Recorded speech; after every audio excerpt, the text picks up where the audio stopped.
Thank you so much, everyone, for joining us today. We are thrilled and excited that you can join us on this special day where we get to sit down with our president and CEO of the San Diego Natural History Museum, Judy. Thank you again, Judy. Appreciate your time. I know our members are excited to be here and listening to some stories. I know I am personally excited to hear some of the many stories that you have in store for us. But before we get to all that, thank you so much, Judy. We appreciate your time and commitment to talking to our members. Thank you. And thank you all for joining us today.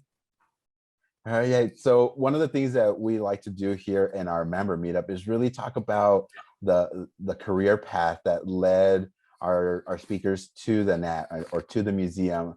A lot of the times they have some amazing backstories of the road to their current position. And as president and CEO, I bet you have an amazing path and trajectory of how you got here. So would you share a little bit about the path that led you to the San Diego Natural History Museum? I'm laughing because it was a random walk. I love it. I actually started working in museums as an undergraduate at Berkeley. I worked up at Lawrence Hall of Science when I was a freshman. But my first real museum job was at the Museum of Vertebrate Zoology, and that was dusting the tops of cases. Wow. So one of my mentors was the director of the museum, and I went to see him after I got this job, and I said, yeah, look at this. But so I have worked in museums my entire career, and when you work at Smithsonian, generally you have many years of sort of 1 year, 6 month jobs. So I was on what was called soft money for a very long time, project to project, before I was hired on staff. So I was involved in many different types of things. I started as a scientist. I also worked as a scientific illustrator. I worked at the zoo creating signs about animal behavior. I curated exhibits, ran an environmental program, and also started the Smithsonian's web presence. Wow. Yeah, I like how you said that it was a stroll, like the career path was a walk, because I could see that happening a lot of times, especially when you're working in museums and you mentioned working in zoos as well and doing some illustration. I just now see so many different stories that come out of that. Was there a significant life event that made you become really connected to having a connection to wanting to conserve nature, conserve the environment, or it played a major role in that decision making of, yes, I want to dedicate my life to this work or this effort? Was there such a time that occurred in your career? Well, I spent a great deal of time in junior high and high school hiking in the Sierras and the San Bernardino Mountains outside of LA. And so I had a love of nature from the beginning. And when I started working doing field research, it was in the tropics at the Smithsonian's Tropical Research Institute, which is an island, Barrow, Colorado island, in the middle of the canal. And it's been a reserve ever since the canal was created by flooding the inland area. But my late husband and I had a project in Dominican Republic, and we worked right on the Haitian border in an area called Los Haitises. And we would go out to the study site, in the morning, and come back in the afternoon, and the forest would be gone. And at that point, I realized there's something really big happening here. After having worked in a reserve where you didn't worry about that type of thing, to just see the area decimated over the course of a day was a real wake-up call. And that's when I got involved with tropical forest conservation in the very early 80s. Awesome. I know a lot of times, a lot of our field scientists, when they go out, when they're either researching habitat or researching the different specimens from the region, there's always a sense of kind of like an unexpected discovery or something that they weren't expected to see. Was there a time when you were out doing your field science, your field research, that you yeah, you stumbled upon something that you weren't going in there with that scope, but it just happened that you were there and you were able to experience it. Well, that happened every day walking around in the tropics. And I probably spent 2 years total in Panama over a much longer span of time. We'd go for 6 months, we'd go for 9 months. And so when you're walking the same trails day after day, you just notice things. I came across a jaguar one morning. Wow. It was such a drag. I had to get up early. It was a party the night before, and I was the only one up. And when you're the first one out on the trail, it's covered with spider webs, and you have to spend all your time clawing your way through. And I was angry and hot because you're sweating before dawn, and a big web got me in the face, and I'm pulling it apart, and there's the cat, Wow. and you just, I mean, you don't see that unless you're quiet and slow. And so there's always something waiting to surprise you anytime you go out in the field. Oh wow. Yeah. And now when I'm seeing you walking through the boardroom, I'm just like, I'm gonna envision that cobweb covered and you're pulling them off and then coming across a jaguar and like, oh, look at that, a jaguar. At least I was swearing quietly. Well, yes, because otherwise that jaguar would have eventually just ran off before you even spotted it. So yeah, amazing stories. And I'm sure that in the field stories come across day in and day out. I think I remember you mentioning at the time, it may not be as funny, it may not be as glamorous, but now that you've, having lived it and experienced it, there's always a fun retelling of a story. And I think you mentioned that there was 19 days in Borneo, and I am dying to hear about the 19 days in Borneo story, because it's something that you mentioned of 19 days in Borneo that also included there was 19 men there in that field stay. 19 days with 19 men in Borneo. That was quite an adventure. I was promoted to be curator of the tropical rainforest exhibition a few months into the job, because the curator left and there was sort of nobody else standing, and so they hired me. I had no experience. I was in my 20s, and the designer would say, when's the script going to be ready? And I'd say, well, as soon as somebody tells me what a script is, I'll do it. So I had this vision of trying to take people to the most beautiful rainforest on the planet, and we determined that was in Borneo, and ended up in a place called Mulu National Park. And it was the year it had been designated as a park, and so it really didn't have a ton of infrastructure. We got to go in first by helicopter to take aerial photographs, and then we went in. I went back with a film crew, and I brought 5 guys with me. So when we showed up and we had to hire porters and other guides and that type of thing, they looked at my group and said, we're not sending any women. So I had 9 porters, 3 guides, and a cook, and my crew of photographers and assistants and film people. And so we spent 19 days hiking around, taking photographs, and it is, I think, the most beautiful rainforest on the planet. It's a limestone karst topography, so there's these enormous pinnacles that shoot up through the top of the forest. It's full of caves, and we even got to climb trees and take photographs. It was quite an adventure. All great, yeah, except the leeches. Oh, leeches. Oh yeah, I didn't even think about leeches, but yes, it's a rainforest. Of course, there's going to be leeches there. Oh goodness. Not the African queen leeches. They're little threads, and you can make these little leech socks, which I made for my crew, that keep them from. They go in the eyelets of your shoe, but they can't get to your foot. And then they're crawling up the outside of your clothes, and flick them off. Wow. So you're just a jack of all trade. You were there and you were able to lead the crew and take them through and document the amazing landscape that was there. And now I'm just like, oh my gosh, there's so many different things that you could talk about. It's crazier than that. I had to talk the Brunei army into lending us a helicopter. So you hire somebody called a fixer. We all need fixers in life. You hire somebody called a fixer, and the fixer and I were wandering around the tarmac, finding the person in charge to talk them into lending us a helicopter for our trip. And you succeeded. You got the fix. You fixed that solution. You found an answer solution, and you got some aerial footage of that because you were able to talk your way to a helicopter. Wow, look at that, folks. We have an amazing president CEO that can talk her way into getting a helicopter for any project that she needs. So that in itself is an amazing story.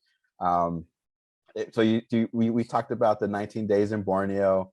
And you kind of alluded to a little bit of your time in the Smithsonian prior to getting to the net, but I know that there's some pretty big milestones that were reached at the Smithsonian. From, I think you were the first person to launch the website for that one. Like, how does someone go about in the Smithsonian wanting to create the first website there? Like, I definitely would love to hear how you approach that, because I think it speaks volumes of the person and the leader that you are, of the person that can get things done, someone that can jump to it and sees the future of where something can go.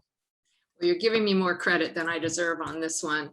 I was curating an exhibition called Ocean Planet about ocean conservation, and one of my advisors was a real life rocket scientist from NASA. And so in 1994, he started saying, we should put this on the World Wide Web. And I was like, what's that? And this is before there was authoring software, and Jean just kept saying, it's time to do it.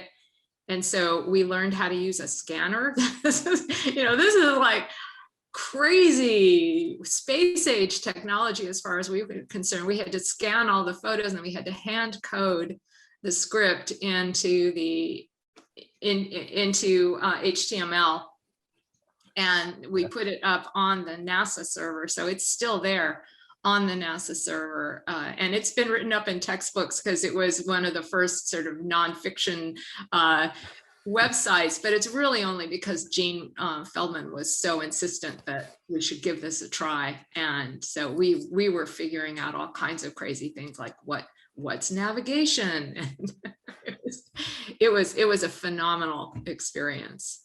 That's awesome. And who better than the person that can talk their way into borrowing a helicopter to fix that and getting that onto the World Wide Web.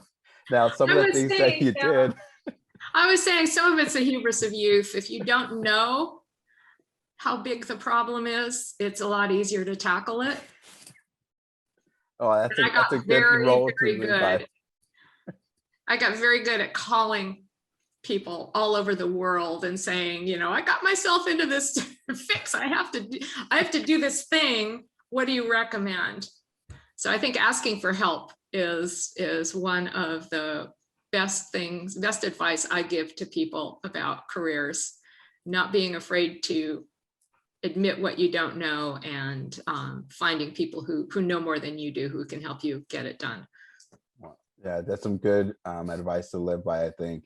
And it's definitely one of the things that I think about when we are also going into this age of online learning, and especially with the museum and how we're doing a lot of our environmental education programs, kind of blend between virtual and in person. But when you were first starting, I believe that you also helped create a lot of the environmental education programs at the Smithsonian. Was that also part of the research that you had been doing, or was there a cross intersection between the two? Yeah, after we created the rainforest exhibition, which came out in 1988, so very, very early, in the early days in DC, everybody who was concerned about rainforest conservation would fit around one conference table, and most of them had never been in a forest.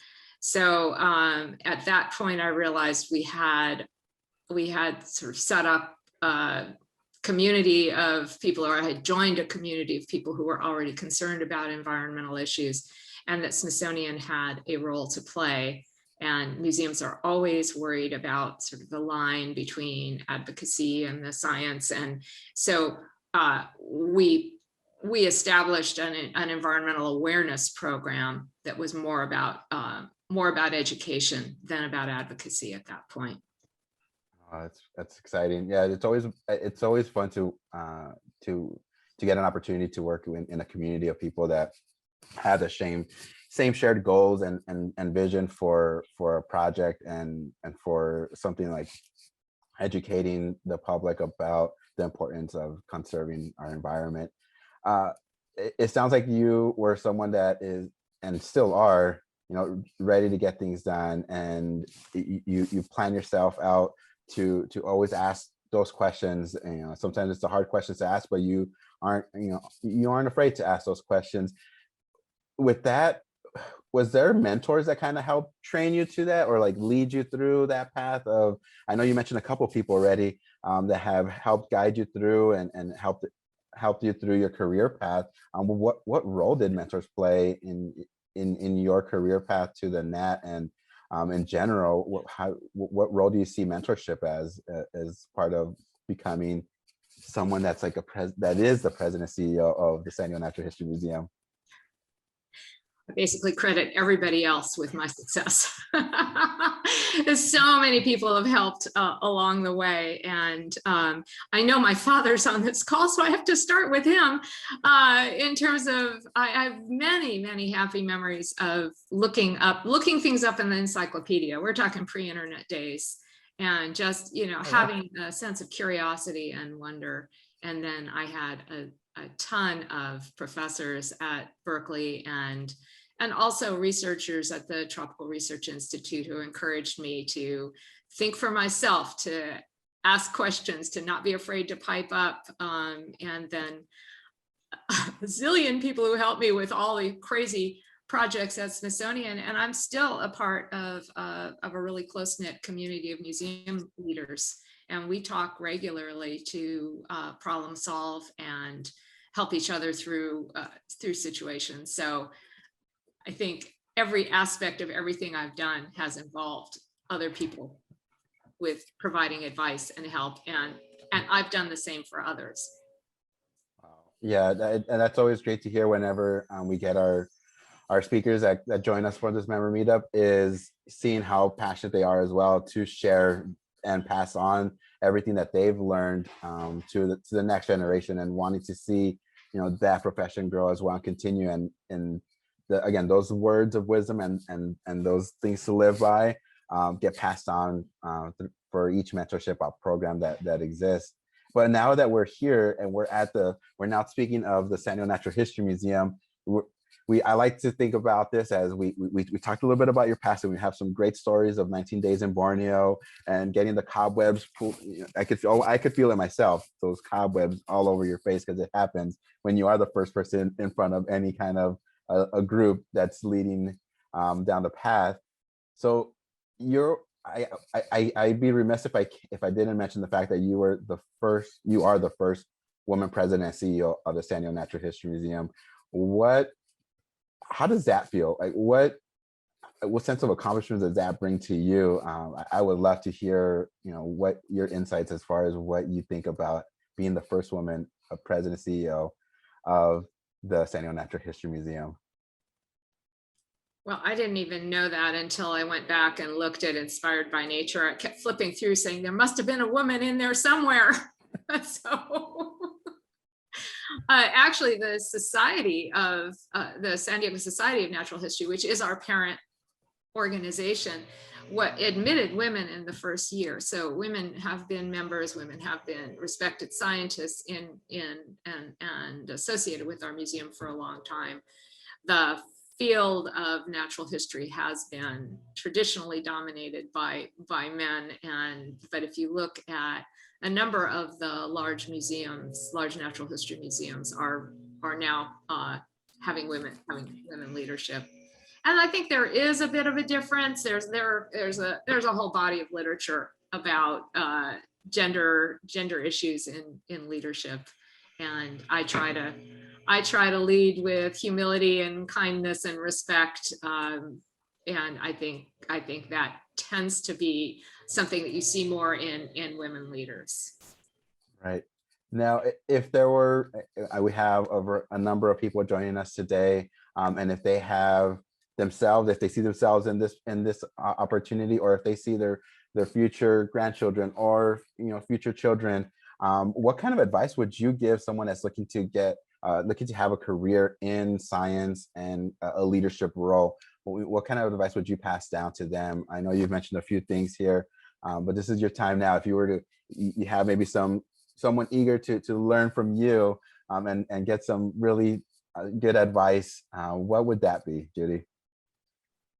And I do this all the time. I get a lot of people who say, yeah, I want your job when I grow up. And so I always have a hard time defining a career path because I really didn't have one that was that's logical.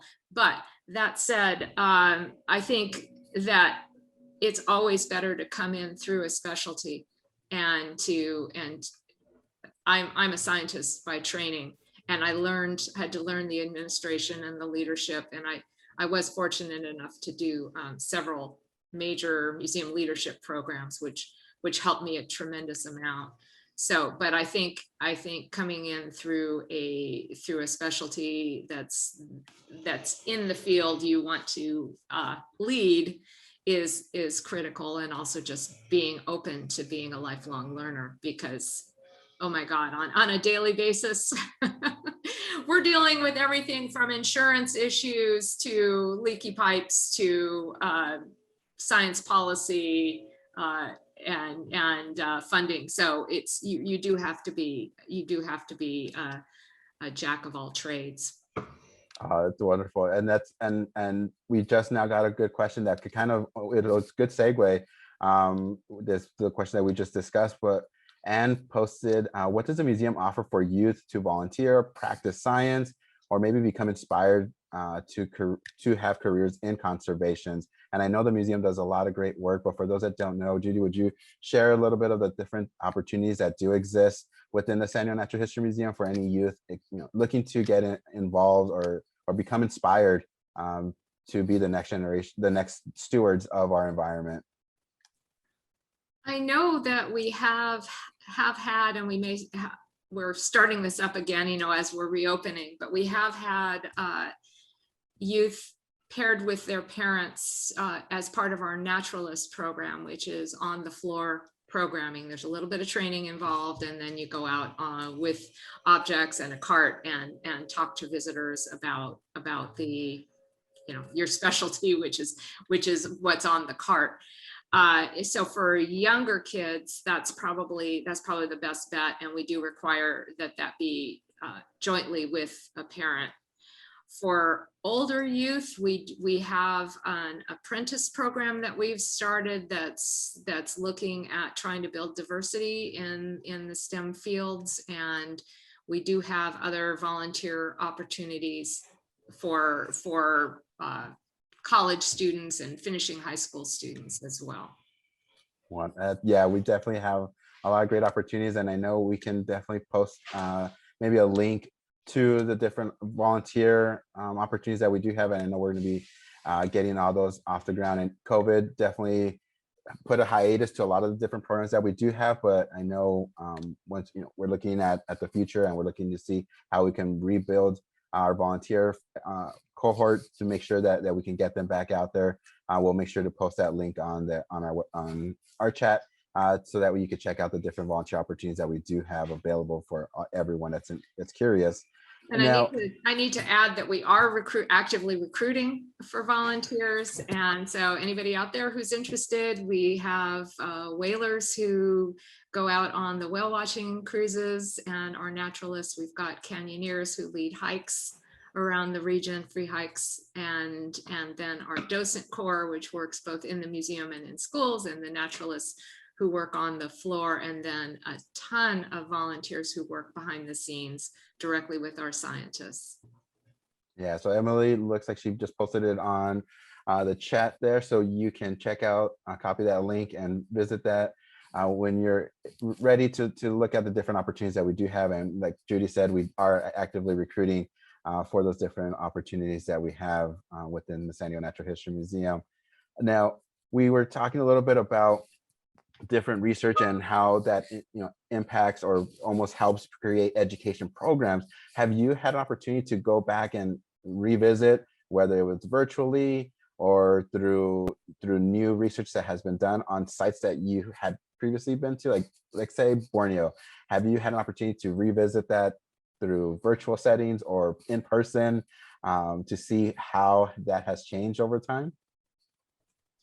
Not recently, and I've never been back to Borneo, and something in me says that if I do, it will have changed. It took an entire day to get there on, you start on a longboat. It was actually a TV longboat that was showing 6 hours of American professional wrestling videos. Um, I mean, the stories are wild, and then you transfer to a series of smaller and smaller boats until you're in a wooden cayuca, essentially, to get up there. And there was one generator on the river, and I imagine it's a lot more developed by now. Yeah. I'm not sure. I'm sure the Tropical Research Institute in Panama is still going strong, and actually, I believe we're working on a volume to celebrate the 50th anniversary of Barrow, Colorado Island, which is Wow. coming up in a year or two. So it's probably very much the same, although the living quarters are pretty cushy now compared to when I started. We didn't even have a phone line out there. Wow. Well, speaking of anniversaries, I know you're celebrating your 5th anniversary with the San Diego Natural History Museum, and you recently wrote a blog about, or answered a few questions of what it's been like in those past years. But can you give us a brief kind of overview of what are some of the things that unexpected surprises that you had along those 5 years, but then some of the fun stories that you would like to share with our members in that past 5 years, since we are speaking of our anniversaries? Well, it's been a pleasure the entire time, and I still hop out of bed in the morning excited about this job, and it's also been a big learning experience as well. And no matter how prepared one can be, there's no substitute for being on the job itself. So I have learned. I thought I knew a lot about buildings. I've learned a lot about that. It's been a real pleasure to get back into the science, because I was in an American History Museum for the last 10 years. So, I mean, 10 years previously. So really fun to be back thinking about field science and thinking about natural history museums. My favorite part of the job is going out in the field, and just got back from a fantastic trip to see condors in Sierra San Pedro Martir in Mexico. So those are I like to say my best days in the office are when I'm out in the field. Spoken like a true field scientist. We could try to put you in an office, but the most fun that you could see Judy having is when she's out in the field and, and observing nature. So we're keeping on the topic of We are definitely nearing a major milestone of the 150th anniversary of the San Diego Natural History Museum. How does the president and CEO prepare for such an anniversary? Can you tell us and share a little bit about what you've done to prepare for the 150th anniversary? Sure. And I think I wrote in my blog that I've been thinking about the anniversary since before I started interviewing, on the plane ride out for the first interview, because working at Smithsonian taught me the value of anniversaries as a turning point in the organization, a time to stop, take stock, and think about the future. And 150 years of anything in California is almost inconceivable. We started in 1874, and there are very few museums that are even older than us in the US. We were the second natural history museum in California, but we're older than the Field Museum in Chicago, for example.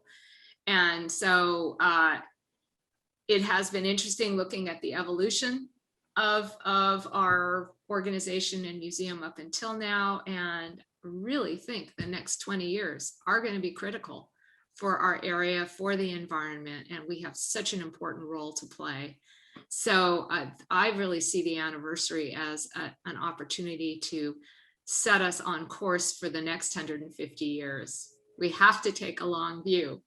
These specimens that we have in holding in public, in trust for the public, only become more valuable every single day because they are documenting a place, a point in time for each of these species, and those data are irreplaceable. So and we're learning things every day, going back and looking at our specimens. We don't even know what questions people will be asking with our material in the future. So how do we, so the 150th is an opportunity to set us on course, and it's everything from where should our science be going to how can we make more significant experiences for people in the building. We're hoping to have major galleries on every single floor, 5 floors of fun, and we're hoping to take the museum outside with interpretive gardens that go all the way around the building. That will be a way to take our high octane interpretive skills out into the public arena beyond the paywall. And for the millions of visitors who walk through the park every year, we're looking to take our education programs outside, to use Balboa Park as an outdoor classroom. And we're also have some things we need to do on the building, which is our home base, and we need to make sure that it remains solid and safe and efficient. And then I am also hoping to build endowment, which is the single best thing I think I can leave for the person who takes this job after me, is a more stable financial base. Wow. Yeah. And I definitely see that excitement that you have for the, upcoming 150th anniversary of the museum. And you kind of talked a little bit about the next question that I had queued up, which is about what kind of legacy you want to leave, or what kind of imprint you want to leave for the organization for in the next 150 years. What would that be? What would something that 150 years from now, people that are sitting in our shoes would be able to look back and say, wow, Judy did this. What would that legacy be for you? That's a tall order. It is. And what better time? This is a romp. I thought this was a walk in the park. I think that as I said a little earlier, it's going to be crucial for us to establish a firm platform for the museum. I remember when I was interviewing, they kept saying, you can take it. We're looking for someone who's going to take it to the next level. And I said, well, can you tell me what that means to you? And nobody could, but I think it is sort of taking it to the next level in terms of establishing a firm financial base, having a really strong stance on conservation in our region. I think if anything, what has happened during my tenure, and one of the things I'm most proud about, is that when I walked in, we were essentially a venue for traveling exhibitions. That was what we were known as. I tell you how many people I ran into who said, oh, the Nat, that's where the Dead Sea Scrolls was. And that was great. It was wonderful at the time. But what I saw when I looked at the organization was a conservation organization that ran a museum.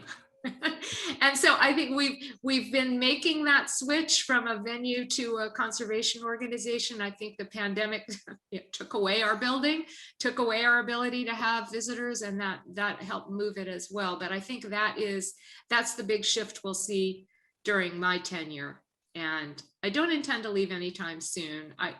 We had a party here, folks. We had a party for the board. I think 5 years it feels like a lot of hoopla over 5 years, but I gave a talk about the classic interview question is where do you see yourself in 5 years? And I said, well, I never saw myself doing, all of these things, including, drinking wine on the roof that I had to be fingerprinted for the liquor license. But But then I said, well, okay, so you're probably saying to yourselves, where are you going to be 5 years from now? And that would have been like the right time to parachute off the back of the rooftop. But I definitely want to see us through the 150th and see the programs we're starting come to fruition. So I'm not leaving as long as I'm useful to the organization. Wonderful. All right, you hear it here, everyone here, to all 23 participants. She is going ahead and saying she's not going anywhere. So we are excited for that. You all can join Provided me. I'm of use, Hector. No one wants to outstay their, it's like a baseball player. You want to go out on top. That's awesome. So I did give you that one, right? That question of a legacy question, and it's always a tough one to answer. And you've talked about different plans that we have for 150th anniversary and wanting to make sure that we are prepared. Now, I work in my department is in the development side. I have an amazing team. I have an amazing VP and supervisor. Yeah, that's my plug right there for our department. Now, we look at the fundraising side of things, and I'm going to give you that kind of free range. If budget was not an issue, right? If money was not an object, what would be your wish list for the museum, for the San Diego Natural History Museum? If we said, Judy, there is no limit, sky's the limit, what is on your wish list for the organization? Well, I actually do have a wish list for the 150th. And it's a whole suite of things, everything from a new roof and new elevators, which is like as boring as it gets, to I think these new gardens, which are going to be very exciting and fun for everyone to work on. And I do feel like we also need to do the nuts and bolts in addition to the really fun things. So I have a very long list of issues that I'd like to see addressed over the next few years, and getting ready to work on them. Now, we can't go through any of our member meetup discussions and chats without talking about COVID and how we have fared through this. What was how was your time through COVID and working from home? Was there a silver lining that you had? Because I know Peter just posted a question. Are you still going to tell us about Buster? So I will go ahead and turn that question over to you, Judy. Oh my gosh. So working at home, there's been a ton of office drama, but it's not caused by humans. It's caused by Buster, my Allen's hummingbird, who hangs out outside my window. He's there right now, guarding my hummingbird feeders from anybody, including me. Even if I'm bringing more nectar. And so I did write a blog about this that will be posted next week about Buster and it's nature's office politics. So I have sometimes, if I'm distracted on a call, it's because there's a rumble going on outside my office, outside my window here, and it's been really interesting. Something I missed from doing field work is you're out every day and you really get to know. The study I did, I got to know color-banded birds as individuals. And so this is like bringing it home, having this hummingbird who's here every day, all day, being about as obnoxious to everybody else as possible. And Emily just posted a link to our blog website that has the direct posting where we will be posting this later next week.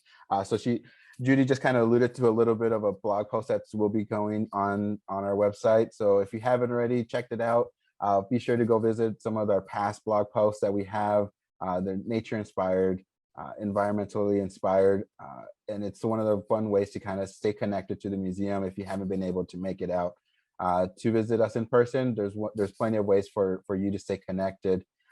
Judy, so you talked a little bit about writing blog posts and and also staying connected with museum leaders, that community of museum leaders. How has that worked through, helped you work through some of those pandemic related emergencies, and making sure that everyone is supported? How was that working in those kind of environments where you're either still writing, connected with museum leaders to get through this time? I think that's another of the silver linings of the pandemic, is that museums and nonprofits have just really banded together, and information is no longer power, it's a form of altruism. And so between the museums in the park, and I'm actually part of the cultural leaders of San Diego, so that includes all the performance venues and a few museums, and we meet regularly. And then I have cohort from a leadership course I took in 2010, and we still get together. And we've moved our calls, Zoom calls, to weekly during the pandemic, and it has been immensely helpful. I mean, when we shut down and we had to quickly create an emergency plan, it was based on a plan from a colleague in in Columbus, Ohio. And so it has been extremely helpful, and it's been, I know that everybody has valued this. And I have also started working with LA County Natural History Museum and Cal Academy of Sciences as the three big natural history museums in California. And we are working on future initiatives that involve all three of our museums. But I think that Zoom has really helped us be able to get together, to stay in touch, and geography is not an issue anymore for working together. Wow, yeah, it's always great to look at the silver linings of this time, and help us look to the future. And as we're looking to the future, is when you go behind the scenes, when you've given behind the scenes tours of the museum, what's the one place that you need to take the group or the person to? Because you said, I cannot let you leave without you seeing this one object, specimen, you name it. What would that be? What is your go-to spot that you need to take someone if they were to go on the behind the scenes tour with Judy? I am so predictable. After a decade in a history museum, I make everybody who comes on a behind the scenes tour with me see the specimen that Charles Darwin collected, which is in entomology, and it's in a special silver case in the back, and where we keep the holotypes, or the species that are the specimens from which these species have been described. So it's with our special collections. And so it's great. It says C. Darwin, Hobart Town. It was collected on his voyage of the Beagle, came to us through a trade, and I don't think the people who sent it to us knew what they were sending. But it's, when you look at it and think that Charles Darwin was the last person to see that insect alive, it's phenomenal. And he was probably pinning it by kerosene lamp at night on the Beagle.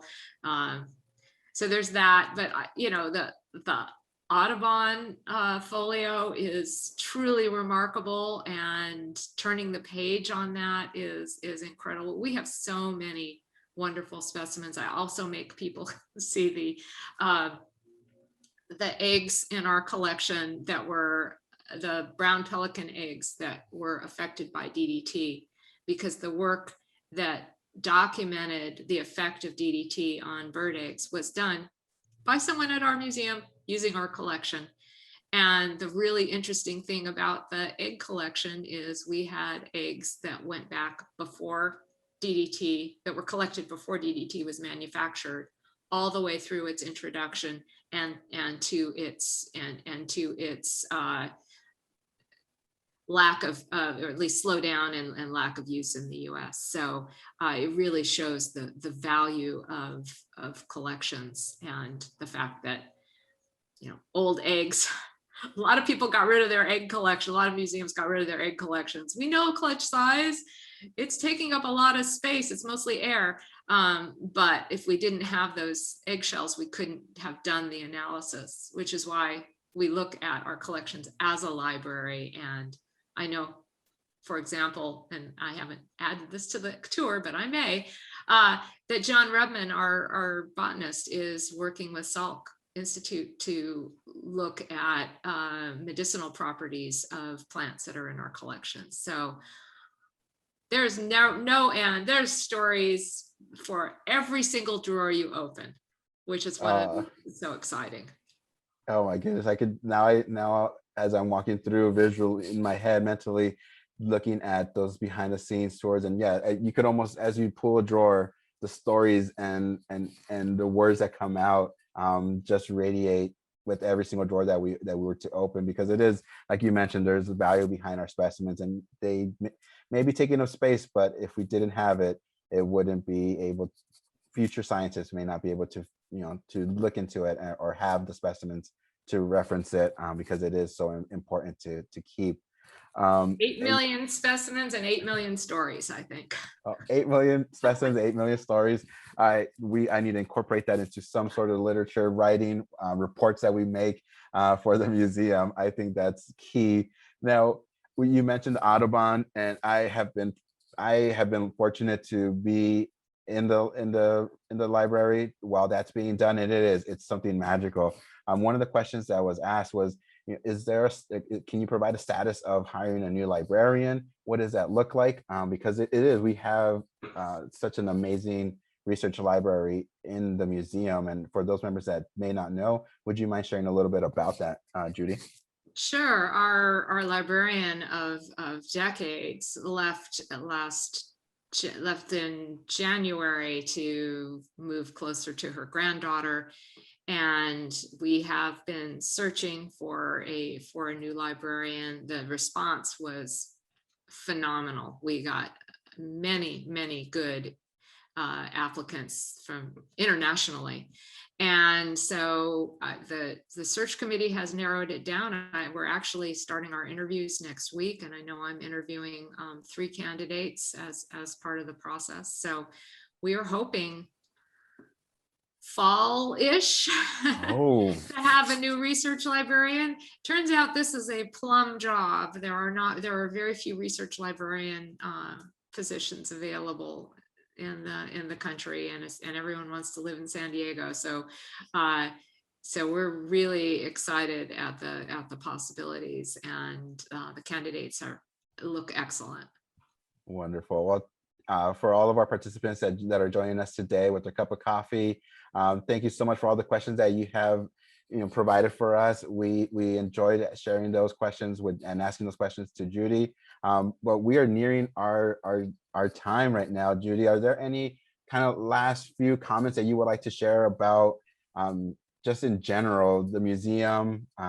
Last few thoughts that you have about where we're going, what we have planned, or kind of a wait and see, can you give us a little teaser to all our members that may be joining us, something that's to come for the once the museum maybe gets past this COVID time? Well, I think one of the eye openers to me in coming here is the strong sense of community in San Diego, and the role the museum has played in people's childhoods, and parents, grandparents, children.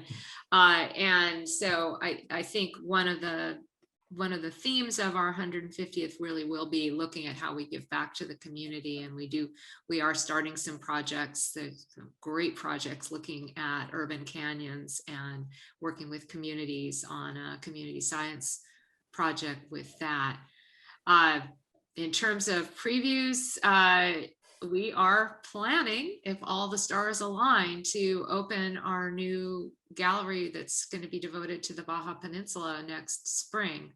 And so we're very much in the planning stages now. If you come to the museum, look in the windows of the new gallery, you can see the work in progress. So we're very excited about being able to highlight that part of our of our study region, which starts at the tip of Baja and goes all the way up to Santa Barbara. So it's a huge part of our region. We are binational, and so we're very excited to finally be able to have that visible on our floor. Wonderful. Well, Judy, thank you so much. We're, like I said, time flies when we're having such a good conversation with our speakers. It always amazes me how fast this one was a little bit longer. It's an hour, close to an hour segment, which we're thrilled to have the extra time with you, Judy. So thank you so much. We're going to turn it back over to Emily so she can give you a few membership details, a few upcoming events. But before that, Judy, again, thank you so much for your time. It was a pleasure having you here joining us today. And I know our members enjoyed hearing some of the stories that you have to share. Well, you are an ace interviewer, Hector. This has been a lot of Thank you. fun. And thank you to everybody who tuned in and submitted questions. I look forward to continuing the conversation.